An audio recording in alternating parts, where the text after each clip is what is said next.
Tidak ada alasan untuk kami untuk tidak bisa memuji dan memuliakan Engkau Tuhan. Terlalu besar perbuatan-Mu atas kami ya Bapa. Sekalipun hari ini kami belum bisa melihat, atau bahkan daging kami susah untuk bisa melihat, tetapi kami percaya, iman kami berkata bahwa Engkau besar, Engkau dahsyat, Engkau layak dimuliakan ya Tuhan.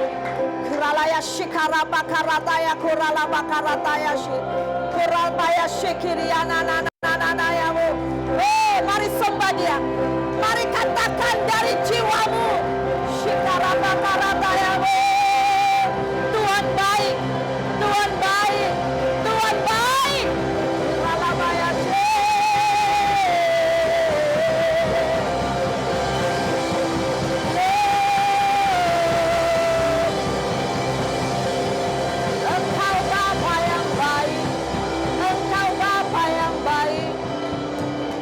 Bersyukur dan kami percaya Engkau ada di tengah kami ya Tuhan. Engkau menjamah setiap kami ya Bapa. Kami ciptaan yang baru ya Tuhan. Kami dipulihkan, kami diubahkan, kami dikuatkan di dalam Engkau ya Tuhan. Terima kasih Bapa, kalau kami ada dan dibawa Tuhan di dalam rumah Tuhan. Sebuah anugerah, sebuah kesukaan kalau kami ada di dalam rumah Tuhan. Terima kasih ya Tuhan. Kami tahu ini bukan kehendak kami, tetapi karena ada kasih Tuhan, anugerah Tuhan yang menarik kami untuk datang ke rumah Tuhan. Terima kasih Tuhan.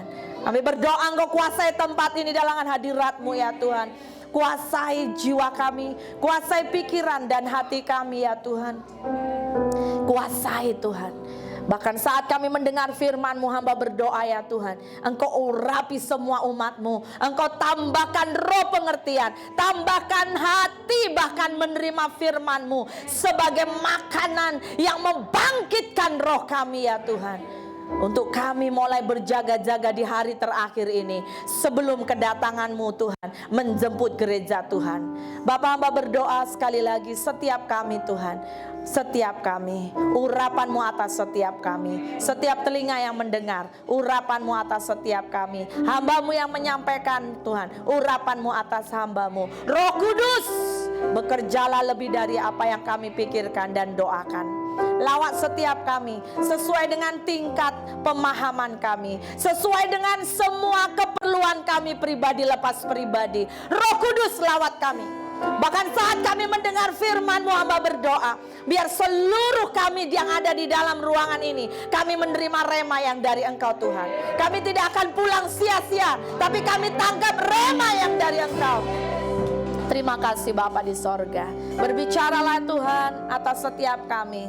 Kami siap mendengarkan. Dalam nama Tuhan Yesus kami berdoa. Mari semua yang diberkati katakan dengan iman. Amin. Haleluya. God bless you. Shalom saudara yang terkasih. Apa kabar saudara hari ini? Salam kanan kiri, engkau hebat luar biasa.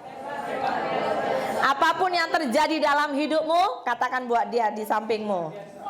Kalau engkau ada di sini hari ini, katakan, itu semua karena anugerahnya. Amin saudara. Sudah siap mendengar firman Tuhan? Mari penuhi kursi yang di depan dahulu ya. Jangan angkat kursi kalau boleh. Penuhi kursi yang di depan. Haleluya.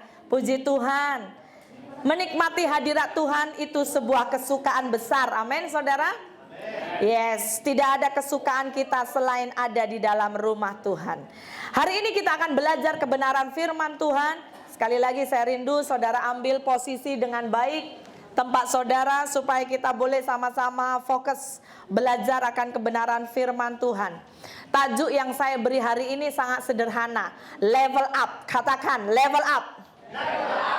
Engkau harus naik level. Katakan naik level. Ya, naik bukan turun. Kita harus naik. Kita harus punya yang namanya kerinduan. Level up, bukan level down ya saudara. Level up atau naik level, tetapi dengan satu tajuk kecil yang saya berdoa saudara tangkap ini sebagai rema. Boleh klik lagi?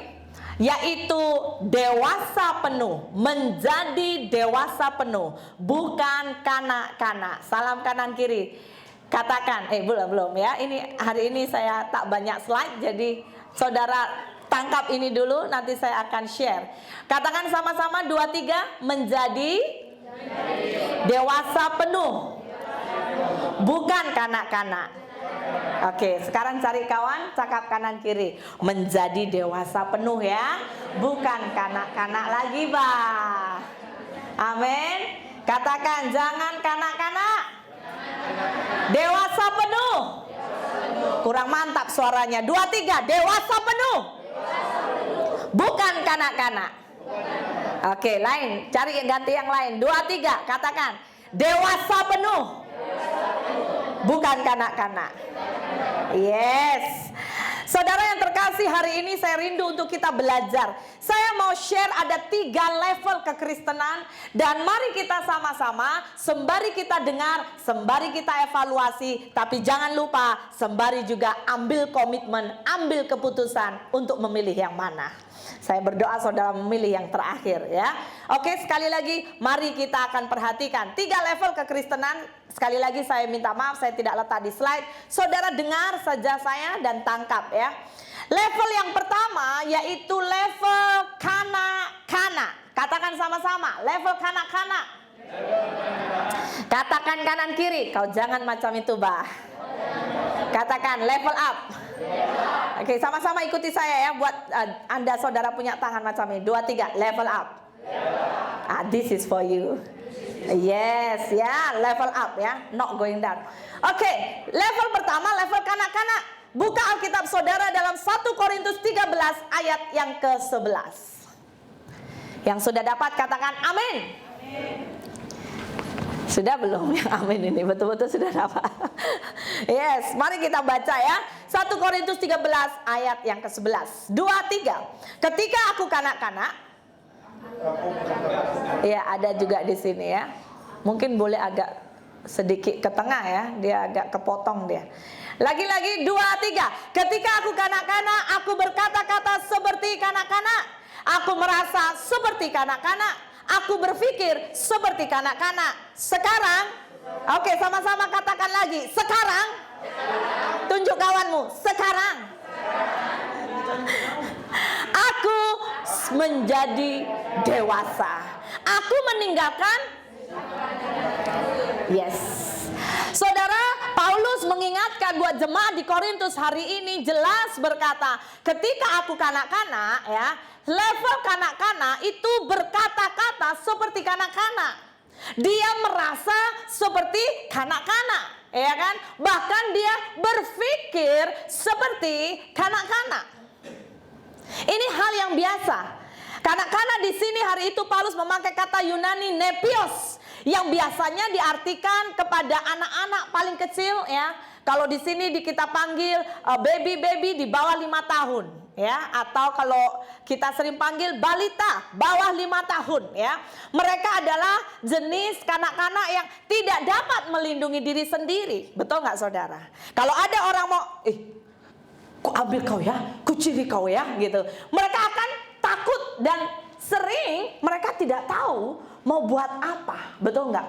Orang asing yang mau ambil mereka. Mereka takut gini saja. Ya, ada memang sekarang cukup ramai anak-anak yang sudah biasa dilatih menjadi anak yang pemberani. Mentalnya, dia jumpa orang asing, dia mau diculik, dia lari. Itu anak pandai ya. Tetapi umumnya ya, kebanyakan, sebahagian besar, kalau seandainya anak-anak di bawah 5 tahun, di sini gambaran di bawah 5 tahun siapa? Kenzo ini ya. Kenzo, kemudian ini ada baby baru lahir ya kan. Tak boleh buat apa-apa ya kan. Dibuat apa-apa pun ya itulah. Nah, Paulus menggambarkan ada jenis kekristenan, jenis level yang dasar, yaitu jenis level kanak-kanak. Level kanak-kanak yang punya cara berpikir kanak-kanak, yang punya perasaan seperti anak-anak, bahkan cara berkata-kata seperti anak-anak. Ibrani 4 ayat 13 berkata, sebab barang siapa masih memerlukan susu, ia tidak memahami ajaran tentang kebenaran, sebab ia adalah anak kecil. Ya, kita sudah belajar dalam beberapa masa lalu ini berbicara mengenai panca indera yang terlatih. Anak kecil panca indera tidak terlatih. Ya, ketika disuruh berdoa pasti dia suka buka mata. Makanya kenapa anak kecil kita ajar kalau doa tutup mata. Padahal kalau doa buka mata salah atau tidak? Saya tanya dulu. Salah atau tidak? Tidak masalah. Kenapa? Karena berdoa itu yang poinnya adalah fokus. Tapi karena anak masih kecil di bawah 5 tahun, kelemahan cara fokus untuk melihat sesuatu yang tidak terlihat itu masih lemah. Oleh karena itu kita perlu mengajari mereka kenapa kalau berdoa tutup mata. Gitu. Sebab kalau berdoa buka mata, di depan dia ada TV, ya kan, kartun lagi, ya pasti itu ya. Dia bukan doa ke Tuhan, dia doa untuk kartun itu ya. Ya, itu wajar. Nah, satu hal kita perlu belajar.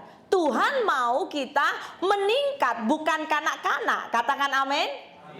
Sebab apa? Karena kita bukan hanya harus tiap masa, tiap kekristenan kita hanya susu, tetapi dikatakan di sini apa? Barang siapa masih memerlukan susu, ia tidak memahami ajaran kebenaran. Jadi kita harus upgrade, level up. Amin. Ciri-ciri saya daftar ya, tak ada di sini. Saudara perhatikan, atau kalau perlu Anda sangat bagus saudara tulis ya. Ciri-ciri kanak-kanak secara rohani ya. Kalau anak-anak secara umum, apa ciri-cirinya? Ayo, boleh spontan? Kanak-kanak suka merajuk. Aku mau beli candy. Tak boleh. Ya, ada beberapa anak bahkan gulung-gulung, betul nggak? Siapa yang punya pengalaman? Ya, dia nangis sampai di mall, mungkin beberapa parents bahkan sampai malu, betul nggak? Ya, padahal cara mendidik anak biarin saja gulung-gulung, ya kan? Pertama 2 kali, 1-2 kali mungkin malu. Kayak punya anak juga, ya, menangis biar saja. Sejujurnya kadang-kadang saudara akan malu, tetapi itu satu sistem melatih. Sekali saudara mengiyakan apa yang mereka mau, maka mereka akan pengendali orang tua, betul nggak? Tapi satu hal itulah anak-anak. Ciri yang pertama, suka merajuk, betul? Salah satu secara rohani, siapa yang di sini suka merajuk? Ya, kalau saudara merajuk, saudara tersinggung, saya tak mau pergi ibadah lah, gitu ya. Tapi saya berdoa tidak ada di sini. Katakan amin. Anak-anak cirinya apa lagi? Ingin menang sendiri, betul? Kalau dia punya mainan atau dia punya barang yang dia sangat sukai, dia tidak mau berbagi, tidak nak share, tak nak kongsi, ya kan? Saya punya, itu aku punya, semua aku. Itu ciri-ciri kanak-kanak. Egoisnya tinggi. Dia mau menang sendiri. Kalau dalam perlombaan, ya, salah pun dia pasti mau menang. Saya suka main-main, saya punya anak ya, paling bungsu ini anak saya, kelemahannya bagian makan. Dan saya sangat-sangat terjabar gitu ya. Kadang-kadang menunggu makan ini ya, dari makan pagi ya, breakfast menjadi makan tengah hari. Makan tengah hari dia jadi makan malam. Nah, makan macam itu macam bentuk apa ya kan? Orang kalau bekerja macam mana mau menunggu. Dan itu menjabar saudara. Jadi saya sangat suka bermain dan saya bagi tahu kalau kami duduk makan sama, saya bagi dia pemahaman kita makan perlu buat perlombaan ini kayaknya. Jadi pernah satu kali saya bagi anak saya nomor bungsu ini berlomba dengan kakaknya dua orang ini ya. Dan ya namanya sudah besar ya, pasti kakaknya duluan tahu apa yang terjadi ya. Anak punya bungsu ini dia tak mau terima saudara yang kakaknya menang. Padahal memang ya namanya sudah dewasa kan cepat makan. Dan dia berkata, oh tak boleh macam ini, aku harus menang hari ini. Loh makanannya masih banyak saudara. Itu kekanak-kanakan, betul nggak saudara? Anak-anak juga tidak mau ditegur. Salah satu sisi saya tanya, Eliora kenapa kamu salah? Iya kan, dia tak perasaan yang dia salah loh saudara. Salah? Siapa saya salah? Dia bilang. Saudara, dia bertanya lagi, anak-anak tidak mau ditegur. Bagaimana dengan kita? Apakah kita mau ditegur? Tanya kanan kiri. Pasti bah, amin. Yes, katakan yes, pasti bah. untuk yang baik, ya.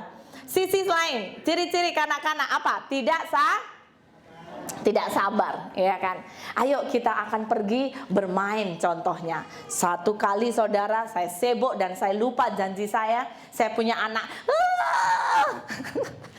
Mereka komplain, pukul berapa ini? Katanya mau bermain, terus depan laptop. Tidak sabar. Katakan kanan kiri, itu bukan kamu. Ciri-ciri kekanak-kanakan, apalagi tidak berpikir panjang. Yang penting happy hari ini, apapun terjadi, tidak berpikir panjang. Kelima, tidak suka hal-hal yang rohani. Kekanak-kanakan secara rohani atau kekanak-kanakan Kristen kekanak-kanakan tidak suka yang rohani, saudara. Ya, saya mau bertanya, menurut saudara, doa itu menyenangkan? Jujur. Tanya kanan kiri, doa menyenangkan tak? Oh, powerful loh, pastor. Dengan doa aku dapat kuasa, ya. Doa menyenangkan. Menyenangkan. Amin. Tepuk tangan untuk Bapak Yohanes. Haleluya. Yes. Bagi yang dewasa dia menyenangkan. Ya, ibadah menyenangkan? Coba tanya jiranmu lah. Ibadah menyenangkan nggak? Suruh bangun, mandi lagi, ya, pakai baju, penat lah, panas lagi. Apalagi kalau saudara keluar rumah, aduh panas, hawanya sudah panas, cuaca panas, suruh keluar rumah lagi. Ibadah menyenangkan? Ya, puji Tuhan. Di sini nggak ada, di sana. Seringkali ada banyak orang kekristenan di sana dia berkata, ibadah ini meletihkan. Ibadah membosankan. Duduk nyanyi diam, ya kan, dengar khotbah, pulang kasih offering, ya kan. Sesuatu yang terus begitu. Boring. Saudara, saya mau berkata, ini salah satu ciri kekristenan kanak-kanak. Dia tidak suka hal yang rohani. Suruh doa pasti malas, baca firman, ayo ampun, ya kan. Malah kadang-kadang Alkitab yang membaca dia, betul nggak? Kenapa? Saudara paham? Oh, cepat ya, ada beberapa yang cepat paham ini ya. Ya, saudara paham tak? Ya, disuruh baca Alkitab, harusnya dia baca Alkitab, bukan Alkitab baca dia, ya kan? Kenapa? Dia sudah beza alamnya, sudah gitu. Makanya langsung jatuh. Alkitab baca dia. Katakan kanan kiri, itu bukan kamu, bah, itu bukan kamu. Ya, kalau perlu bilang ini, kebas dalam nama Yesus. Ya, saudara, itu salah satu ciri masih level kekanak-kanakan. Dan sisi lain apa? Mudah goyah, mudah terombang-ambing, dan sangat mudah terbawa arus. Ya. Kemudian sisi lain saya menemukan ciri kekanak-kanakan secara rohani, dia masih sukanya 50-50, separuh Tuhan, separuh hantu, ya kan? Apa itu? Satu kali saya melihat satu TikTok, ya kan? Di TikTok saya punya anak melihat, oh, Ma, ternyata ketua kampung ini ya, ada satu ini ya, saya tak mau mention, ya. Jadi dia ini sebenarnya saya tahu dia kepala suku, saudara, ya. Satu kali TikToknya, di TikTok saya pun melihat dia itu memimpin penyembahan dengan dewa-dewa loh, saudara. Tapi di satu sisi beberapa masa saya lihat TikToknya dia membawa pujian penyembahan loh, saudara. Ya kan, ayo kita doa bersama gitu, saudara. Orangnya yang dipimpin bentuknya macam ini. Dia duduk bersila, ya, dengan macam ini. Saudara tadi paham lah. Itu orang yang 50-50, tahu 50-50. Separuh ikut Tuhan, separuh ikut hantu. Ini mengerikan, saudara. Dia tahu pergi ke gereja, tapi maaf kata, dia juga menyembah hantu. Dia percaya iblis, dia pegang-pegangan, dia percaya ajimat-ajimat, dia percaya bahkan rumah nggak aman kalau nggak ada sesuatu yang diletak-letak, ditempel, ya, bukan minyak urapan. Saudara tahu ajimat. Hati-hati, tanpa kita sadari ini masih masuk golongan yang namanya kekristenan kanak-kanak, ya. Apalagi kalau seandainya anak baru lahir ditempel-tempel lah macam-macam, ya kan. Satu kali saya punya jiran, setiap hari saya dengar menangis. Saya bilang, kenapa babynya menangis nih? Saya bilang, dan tahu saudara apa yang terjadi waktu dia tunjukkan, dia mandikan baby, ya, perut ininya diikat sana, diikat sini. Saya bilang, Kenapa baby kamu menangis? Semalam baru didoakan. Biasa itu katanya. Ya, itu unbeliever ya, maksudnya orang belum percaya. Tapi saya bagi tahu, oh macam itu. Kamu damai kah? Dan dia berkata, it's okay, tak masalah. Itu biasa dengan kami. Kalau dia menjawab seperti dia, sudah. Tapi saya doa. Ya, saudara tahu apa maksudnya? Kemudian diletak di sana sini. Hal-hal yang rohani dicampur adukan dengan hal-hal animisme, dinamisme, hal-hal yang sangat kegelapan. 50-50, 50-50%. Hati-hati. Salam kanan kiri, hati-hati. Ya, saya berdoa tidak ada di tempat ini. Amin. Ayo, siapa yang masih ada di situ pun atau di antara seluruh keluarga saudara, bagus hari ini saudara bertobat sungguh-sungguh. Amin. Sebab apa? Tanpa kita sadari kita buka celah terhadap iblis masuk. Kita sudah ikut Tuhan, tetapi kita juga buka pintu untuk iblis masuk. Kita seperti welcome, come, I welcome. Come here. Datang sini. Jangan, saudara. Kita harus putuskan dalam nama Yesus. Amin. Ya, tidak lama lagi hitungan bulan kita akan tinggalkan 2020. Siapa yang sudah tulis resolusi doa saudara 2025? Biar ini menjadi bahagian doa. Level up. Katakan level up. Ayo macam ini tangannya. 2, 3, level up. Katakan jiran kanan kirimu, level up ya. Naik level. Itu level pertama. Oke, alright. Tapi ada jenis kekristenan level kedua, yaitu, nah ini sudah upgrade ya, upgrade. Level dewasa. Katakan dewasa. Di level ini pribadi itu dia semakin sadar. Ya, sebab apa? Dia mulai sadar sebab salah satu sisi dia adalah anak Tuhan, kesadarannya mulai upgrade, maka dia semakin sadar. Dan salah satunya kita lihat ya, karena dia sadar ada banyak saksi di sekeliling kita. Ibrani 12 ayat 1 dan 3. Ini harus jadi pegangan buat kita. Ibrani 12 ayat 1 dan 3. Kita harus upgrade dari kekanak-kanakan menuju kepada kedewasaan. Oke? Sudah dapat? Ibrani 12, kita baca ayat 1 hingga 3, 2, 3. Karena kita mempunyai banyak saksi. Katakan sama-sama, saksi. Bagaikan awan yang mengelilingi kita. Marilah kita menanggalkan semua beban dan dosa yang begitu merintangi kita dan berlomba dengan tekun dalam perlombaan yang diwajibkan bagi kita. Marilah kita melakukannya dengan mata yang tertuju kepada Yesus yang memimpin kita dalam iman dan yang membawa iman kita itu kepada kesempurnaan. Dan dengan mengabaikan kehinaan, tekun memikul salib, ganti sukacita yang disediakan bagi Dia yang sekarang duduk di sebelah kanan tahta Allah. Ingatlah selalu akan Dia yang tekun menanggung bantahan yang sehebat itu terhadap dirinya dari pihak orang-orang berdosa, supaya jangan kamu menjadi. Level kedua adalah level dewasa. Level dewasa ini sangat bagus sebab dia sadar ya. Katakan sama-sama, sadar. Di level ini kekristenan atau pribadi itu adalah orang percaya yang jenisnya dia sangat sadar. Dia sudah sadar untuk hidup bergantung kepada Tuhan. Dia harus sadar sebab dia punya banyak saksi. Katakan saksi.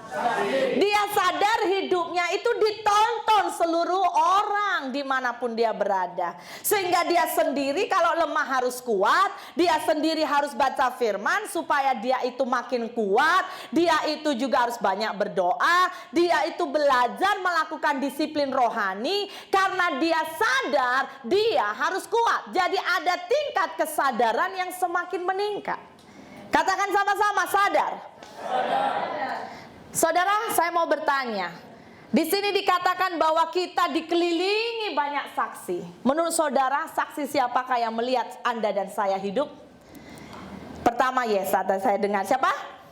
Yesus, Tuhan. Tuhan Allah yang maha hadir. Dia maha. Dia bukan hadir saja, tapi maha hadir. Apa beza dengan iblis? Iblis bisa hadir, Iblis bisa hadir, tapi dia tidak maha hadir. Boleh paham saudara?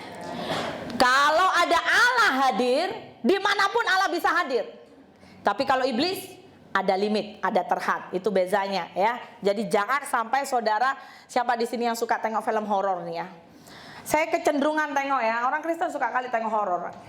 Ya apa benefit, apa keuntungannya tengok horor? Karena selalunya saya tengok orang tengok horor ya kan, pergi ke tandas. Habis itu dia on semua lampu, saya bilang membazirkan. Sebab apa? Dia tidak sadar otaknya sudah dicuci oleh semua hal-hal negatif. Yang biasanya saudara pergi tandas ya normal lah, tak ada apa-apa. Ya tak payah pakai lampu pun tak masalah. Tapi hanya gara-gara tengok film horor, ya kan?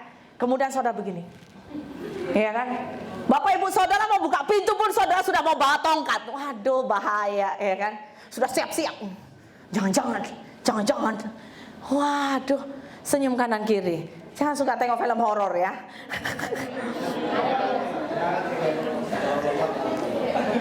Ya, saya heran anak Tuhan suka kali film tengok horor. Nah, saudara saya mau berkata, kita di level ini ya, orang percaya atau orang Kristen itu dia sadar hidupnya itu sudah jadi apa? Ada banyak saksi, salah satunya yaitu Tuhan. Sekalipun kita tidak lihat, mata Tuhan melihat, betul nggak? Di level ini orang itu sadar. Amsal 15 ayat 3 ya, saya minta kaum lelaki baca, nanti perempuan baca siap-siap Yeremia 16 ayat 17.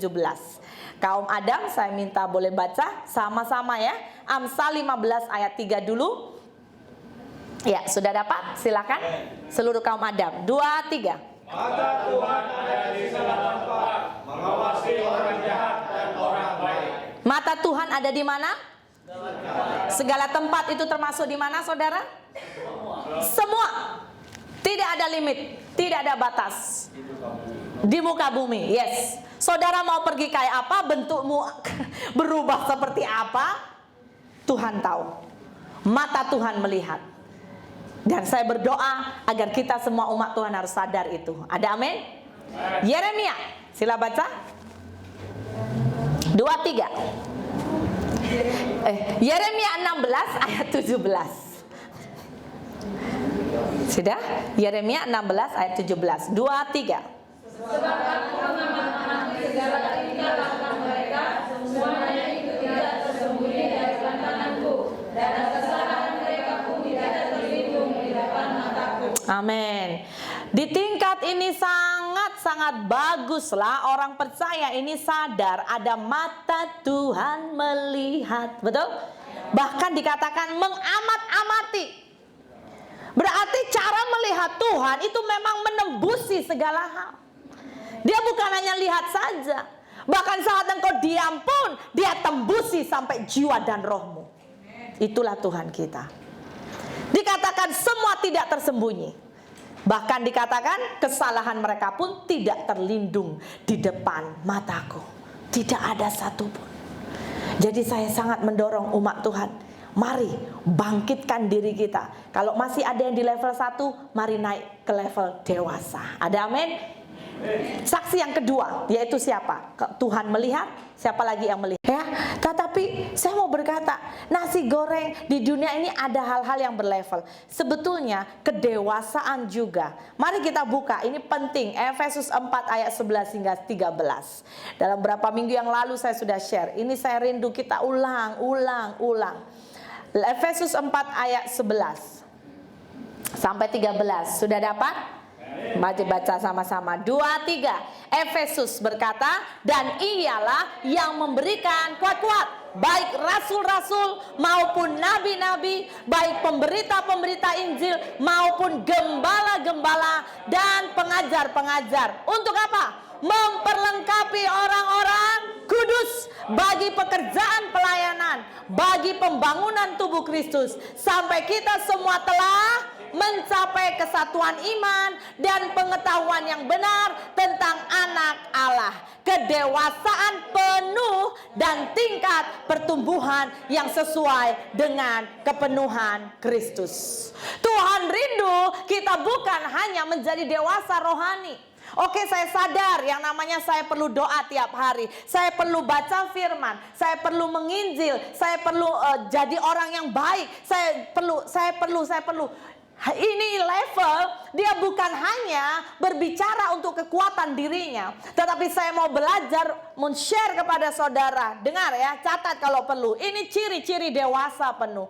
Orang-orang yang sudah masuk di dewasa penuh adalah orang-orang yang berani berbagi hidup bagi orang lain. Katakan amin. Ya, dia itu berani hidupnya jadi berkat bagi sesama. Dia berani hidup untuk ikut panggilan. Sekalipun ada kalanya sejujurnya masuk di proses ini, masuk di fase ini, prosesnya tidak mudah. Tetapi saudaraku yang terkasih, Tuhan rindu. Katakan sama-sama, Tuhan rindu. Kita naik level. Kok lemah ya? Bagian naik levelnya lemah ya, berat memang ya. Di level terakhir dewasa penuh memang gak gampang ya. Tapi saya dorong, ayo kita baca sama-sama, ucapkan level, naik level. Tuhan rindu. Katakan kanan kiri, Tuhan rindu loh kamu naik level. Dewasa penuh, katakan dewasa penuh. Dewasa penuh.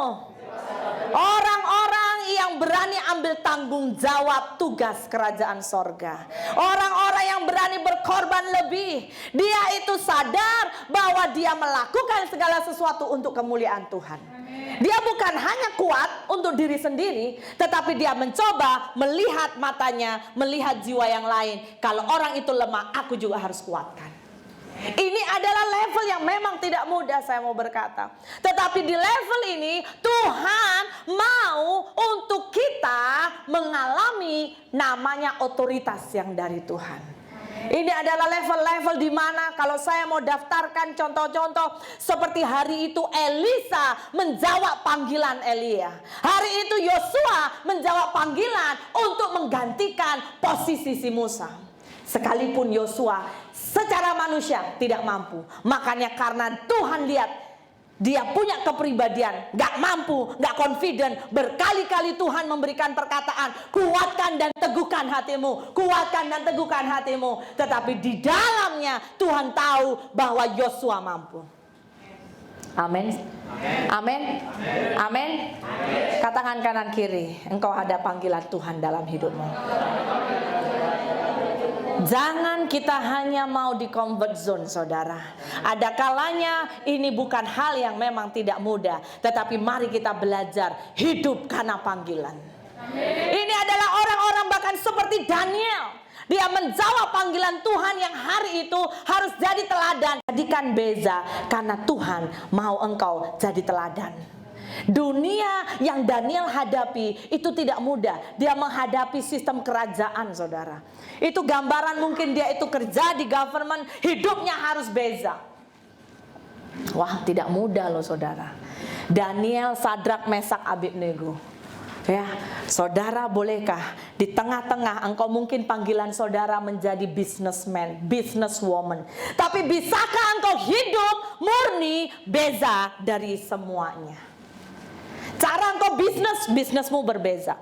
Cara engkau atur keuangan, engkau mengatur beza. Cara engkau investasimu berbeza. Saya mau berkata, Tuhan sedang memanggil orang-orang seperti ini di masa ini. Tuhan bahkan rindu, bahkan di dalam level ini kedewasaan penuh. Itu seperti bahkan Paulus.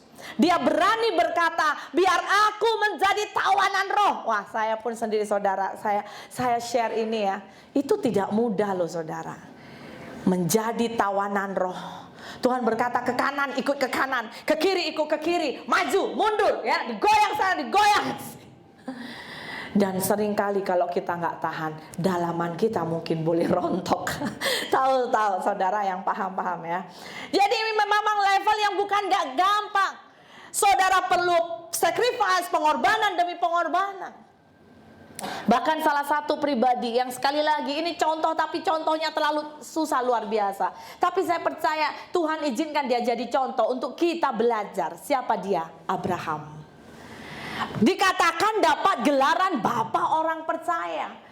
Imannya, kepercayaannya diuji berkali-kali. Betul nggak saudara? Halo saudara, paham ini? Ya di sebagian ini mungkin berapa saudara mungkin susah menangkapnya ya. Ada banyak hal yang kadang-kadang kita tidak bisa pahami dalam hidup ini. Ya, Abraham dipanggil keluar dari kampungnya, kemana? Nggak tahu mau pergi kemana, keluar saja. Ketika dia juga mendapat pesan dari Tuhan bahwa dia akan mendapat anak perjanjian, anak kandungmu dari istrimu yang sah. Tapi tiap tahun, setiap dia mungkin happy birthday Abraham, makin tua, mana anak? Seperti janji Tuhan itu tidak nampak. Dan saya mau berkata, bagi beberapa Anda yang sedang Tuhan bawa engkau naik, Tuhan memproses engkau luar biasa. Mari belajar dengar panggilan yang dari Tuhan. Mungkin saja engkau sedang dipersiapkan masuk ke level dewasa penuh. Dewasa penuh yang bagi orang lain tidak mengerti. Kenapa Anda harus begini? Kenapa engkau harus membuat keputusan ini? Kenapa harus begitu? Kenapa harus begini? Kenapa? Karena ada roh yang membakar di dalammu. Salah satu pribadi yang bernama Yunus, saudara. Ya, Yunus adalah nabi Tuhan yang saya mau berkata bahwa jangan sekali kita juga salah untuk memiliki persepsi. Yunus bukan nabi yang maaf kata nakal, naughty, tapi Yunus nabi yang sangat peka dengar suara Tuhan sebetulnya. Tetapi Yunus hari itu juga masih belum paham hati Tuhan. Hati Tuhan tuh jiwa-jiwa. Ketika Tuhan memanggil Yunus pergi ke Niniwe, Yunus sendiri sempat komplain. Niniwe, bangsa yang bebal, orang yang bebal, kenapa Tuhan harus sayang dengan orang ini? Nah, ini saudara perhatikan. Sejujurnya seringkali ketika Tuhan bawa saya dalam pelayanan, saya menemukan banyak hal juga dikikis yang namanya pikiran nih. Ya, logika kita nggak boleh melayani dengan logika, dengan maaf kata dengan pemahaman kita yang lama. Kadang-kadang kita melihat orang ini, orang degilnya luar biasa, udah didoakan, udah di follow up, sudah dipuasain, ya kan? Nggak bertobat. Dan seringkali sejujurnya, ya kami banyak bertobat, dibentuk Tuhan banyak. Tuhan hanya berkata, sayangi dia, kasihi dia, terima dia apa adanya. Karena kadang kita nggak ngerti jalan Tuhan. Sekali Tuhan bisa ubahkan orang, itu bisa menjadi emas murni. Ada amin, ada amin. Apakah saudara mau punya hati seperti hati Tuhan? Hari itu Tuhan berkata, Yunus, ini bangsa nggak tahu sebelah kanan mana, kiri mana. Itu kan bahasanya gambaran, peribahasa. Adalah jenis orang yang jahatnya itu teruk, berlevel-level. Berlapis-lapis teruk. Saudara, hari itu Tuhan berkata, aku mengasihi Niniwe. Ya kan? Sampai Yunus sendiri kadang-kadang harus masuk didikan Tuhan supaya Yunus dia ikuti panggilannya, dimasukkan ke perut ikan. Tapi saya mau berkata ya, saudara Anda baca ya, Yunus 2 ini luar biasa. Kalau saya renungkan luar biasa. Di tengah dia dididik Tuhan, ini dengar, Anda yang akan masuk dibawa kepada level dewasa penuh. Ketika engkau dididik Tuhan, jangan komplain. Katakan amin. Mungkin sepertinya engkau ditekan, sepertinya aduh saya sampai saya mau give up, jangan give up. Jangan give up. Kalau engkau sudah dituntun Tuhan ya dalam perjalanan imanmu, saya nggak tahu beberapa saudara, karena saya boleh melihat beberapa saudara lagi dibawa Tuhan masuk kepada kedewasaan penuh. Ya, tapi ingat, masuk kedewasaan penuh itu nggak gampang. Dagingmu dipotongin. Sampai kadang-kadang sejujurnya ya, mau bersuara itu aduh lu susah. Tapi ketika dagingmu sudah dipotong, rohmu lagi dibangkitkan Tuhan. Yunus hari itu dididik Tuhan, dia sadar. Nah ini dia penting, kalau kita dididik Tuhan, sadar. Katakan 2, 3, sadar. Tuhan bukan tidak sayang, tapi karena Tuhan sayang kita. Ada amin. Salam kanan kiri, nikmati proses. Bersyukur dengan proses.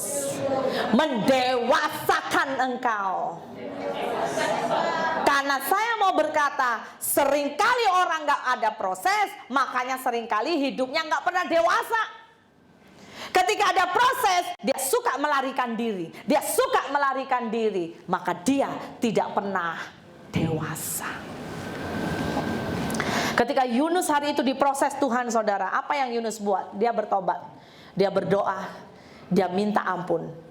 Ya, di perut ikan dia minta ampun. Anda baca di rumah lah, Yunus 2 itu luar biasa doanya.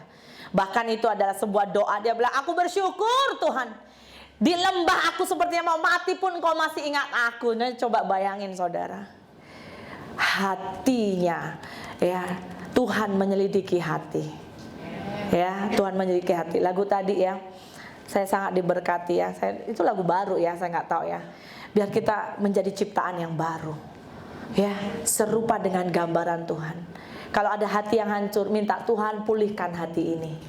Hidup ini siapa sih yang nggak pernah hati kita hancur? Siapa? Ada? Ya, baby saja ya. Ya, baby saja baru lahir, ya kan? Kenapa? Karena semua kita layan. Coba one day naik, grow up.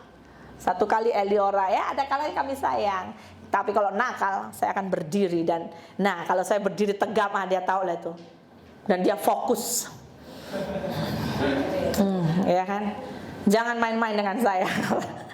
Dan dia akan langsung mulai takut ya. Saudara, saya mau berkata, masuk kepada level kedewasaan. Tuhan baik, yes. Tetapi jangan lupa, Dia adalah Tuhan yang juga harus bergerak dalam keadilan, dalam kebenaran, dalam hukum. Ini yang seringkali kita ini masih jauh ya. Tapi mari kita belajar. Ya, ketika saya melihat firman Tuhan, gak ada lah janji firman Tuhan yang bohong tidak terjadi buat kita. Tapi yang seringkali yang harus dibaharui yaitu apa? Pihak kita. Betul gak saudara? Pihak kita. Saya mau berkata, di level ini saya percaya orang dewasa, dia tahu jalan balik kalau dia sesat. Ada amin? Anda pahamkah? Di level ini ketika dia sadar seperti Yunus, sampai dia sendiri berkata kepada orang-orang yang ada di kapal, ini badai terjadi karena aku. Wow, Yunus sangat gentleman. Buang saja aku, maka badai akan reda. Saudara, ada kalanya Tuhan berbicara ya dengan badai, topan. Seperti satu kali ya, Elia pernah dikejar-kejar Isabel. Kenapa dia masuk ke dalam gua? Waktu badai bertiup, nggak ada Tuhan. Tapi waktu angin sepoi biasa, Tuhan hadir. Sistem kedewasaan atau fase kedewasaan penuh. Engkau punya hubungan intim itu dengan Tuhan. Engkau boleh rasakan Tuhan jauh dari engkau atau tidak. Mari kita belajar punya hati Tuhan. Amin. Jangan kita hanya berdiam di fase kekanak-kanakan. Jangan kita berada di fase yang saya kuat itu cukup. Tuhan sedang membuat panggilan buat setiap kita. Di zaman ini saudara, ayo belajar naik di fase dewasa penuh. Sampai engkau salah, pemimpinmu tidak tahu, tapi di sinimu itu berbunyi.